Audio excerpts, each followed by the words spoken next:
యేసుప్రభు మాట్లాడిన మాట ఏంటంటే, యవ్వన ప్రాయంలో అంతకుముందు పెద్ద పెద్ద మేధావులకు, జ్ఞానులకు, తత్వవేత్తలకు అందనటువంటి ఒక మాట, సాధ్యంగా అనేటువంటి ఒక మాట యేసుప్రభు చెప్పాడు.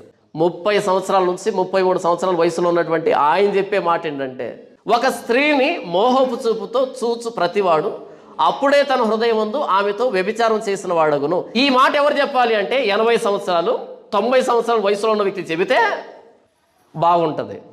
కానీ యేసు ప్రభు యవ్వన ప్రాయంలో ఎలా చెప్పగలిగాడు?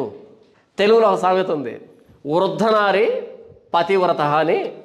వయసులో ఉన్నప్పుడు ఇష్టం వచ్చినట్టు తిరుగుతారు, వయసు అంతా మంచాన్ని పడిపోయిన తర్వాత అప్పుడు అందరికీ నీతులు, ఎందుకంటే ఇప్పుడు చేసేదానికి ఏమీ లేదు కాబట్టి.